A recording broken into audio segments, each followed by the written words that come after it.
Magandang araw mga kaibigan. Bigyan natin ngayon ng opinion, reaction itong post ni Senator Ping Lacson 1 hour ago. Ito po yung tungkol sa kanyang pananaw sa kahihinatnan ng independent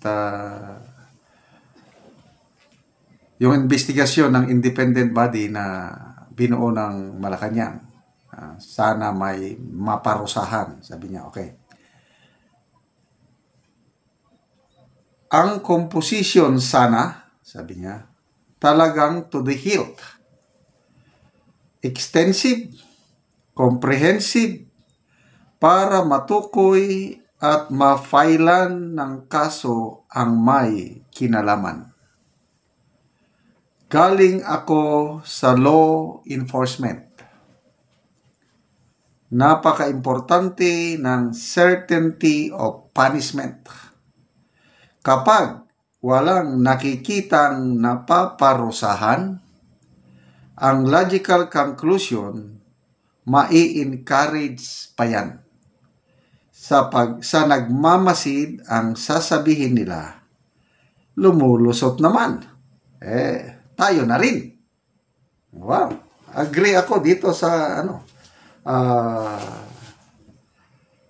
pananaw ni Senator Ping Lacson. Una, maganda na yung takbo ng investigasyon kasi hindi na DPWH ang mag-imbestiga. Napakaganda yung pahayag ng bagong secretary, Secretary Vince Dizon, na hindi pwede na ang ahensyang nasasangkot siya rin mag-imbestiga. So, binuwag na ni Secretary Dizon yung investigating team na binuo ng DPWH under ng former secretary. Buwag. So, bumuo sila ng bago para maggalap ng ebidensya at isasubmit sa investigating yung independent body. But as of now, wala pa tayong alam sino-sino ang members ng investigating body na ito. Kaya nga, sabi dito, ang composition sana talagang to the hilt. So, sino ang mangungulo sa komisyon na ito? Ito na ba yung ino-offer na trabaho, post ni General Torre? Kasi, sabi ni Secretary John B. Cremulya may kinalaman daw sa anti-corruption campaign ng administrasyong ito ang ibibigay. Baka ito na.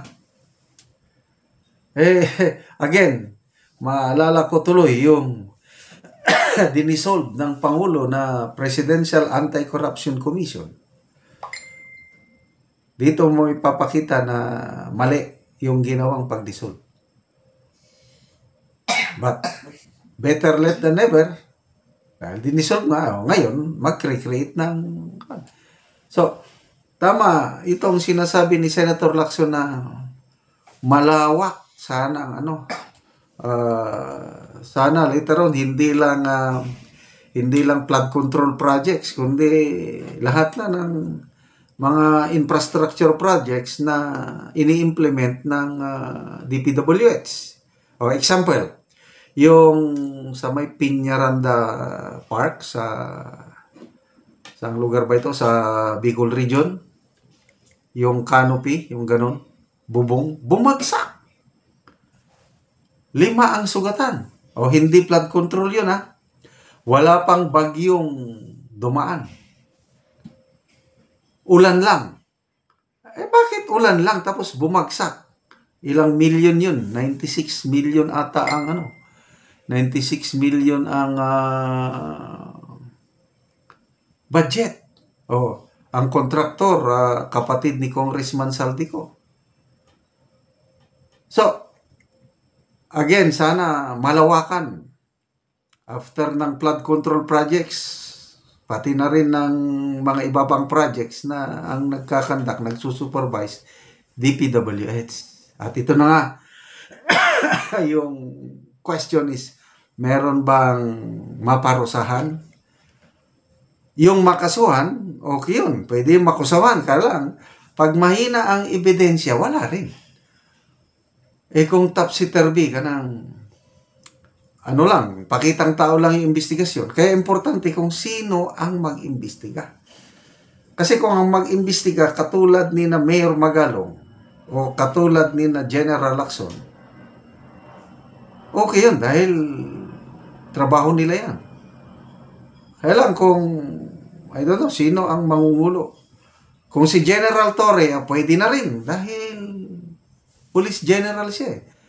Dito niya na ipakita yung tapang niya. Nakaya nga niyang kaladkarin ang dating Pangulo. O, kung ilagay siya dito na mag-head sa Independent Commission, ipakita niya na yung tunay na tapang. Kaladkarin niya yung mga loko-lokong taga-DPWH, contractor, and sana mga politiko. Kasi, sabi nga ni Senator Marcoleta sa Blue Ribbon Committee hearing kahapon, sinabihan niya yung mga kontraktor na we believe you are the least guilty. Kaya mag-isip kayo, kawawa kayo, makasuhan ng plunder. Magsabi na kayo. Sabihin niyo na, sinong mga taga-DPWH na gumawa nito? Sabihin niyo yung mga politiko. Oh. Ang talagang punot dulo nito, hindi yung mga kontraktor, kundi taga-DPWH at mga politiko na sabi nga ni na Senator Senator Lacson at Mayor Magalong, mas malaki ang napupunta sa mga politiko. 30 to 40%. So, sana may patutunguhan. Isa lang at least may isa nang nakakulong. Pasalamat tayo kay Congressman Leandro Libiste na dahil sa galing niya, pag suhol sa kanya, bigyan ng milyones of entrapment operation. Hinuli ng pulis yung district engineer ng DPWH na mag-bribe sa kanya ng 3.1 million. Di nakakulong. Medyo maganda na yon. Nanginginig na sila. So, sana may patutunguhan itong independent body ito na binuo ng Pangulo. Okay, salamat mga kaibigan sa inyong pagsubaybay sa ating channel. Nakakatulong kayo ng malaki sa tribong Talandig ng Bukidnon dahil ang sweldo natin sa channel na ito is pantulong natin sa tribo. Namimigay tayo ngayon ng mga livelihood assistance sa kanila. Nagpapatanim po tayo ng saging lakatan at Arabica coffee. Ang kasabihan nga, kung may itinanim, may aanihin. So, panoorin nyo ang video na ito. O karon mo na ni ang nag-uban nga mananom og kape sa pagbisita sa kapehan ni Uncle Arnel. Mo na ni si Elvin og Maise. So, gyud mi og pagtanom og kape kay nakita namo ang kapehan ni Uncle Arnel. Nakabisita mi diri sa ang kapehan. Oo. So mo na ni sila ang nag-uban. Mi nga kung magkatanom mi mapariyag gyapon ani ang among kape. Mapariyaan ni inyong kape. Oh, tanawa mga dagan kayo og bunga oh. Arabica. Oh. So Martes mag-harvest si Uncle Arnel ane. So dagan kayo og bunga oh. So duha na ni siya katuig kul ba? Duha na siya katuig. Oh, mupod ni ang masamong ni Manang Ilma. Nag-uban. Sikpud ko kay usapod ko nakakita nga nibisita mi diri sa lugar. Aron po ug makatanom mi nga may nani among tanom. Lagi. So mo ni ang nakita oh, nga dagan kayo bunga. Mga hinog na. Oh, mga dagko kayo bunga oh. Arabica, mo ni siya ang kaping Arabica. So duha na ni siya katuig apan nag-anam og kadagan ang yang unod.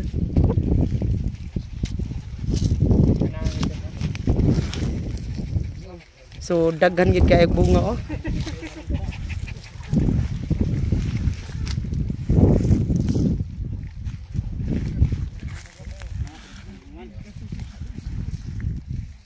So muna ni giluagon sa kapian ni Uncle Arnel oh. So nadasi gyud ni ang nag-uban sa amoa sa pagkakita nila sa kape. Oh. Kape. Oh. Sige nga kay makita ang wala na pinasada gyud nga tanom. So 5 ni karon sila katao ang nibisita dinhi. Salamat kayo sa Ginoo nga makatanom nami. Tanom nami og kape. Oh, salamat ka.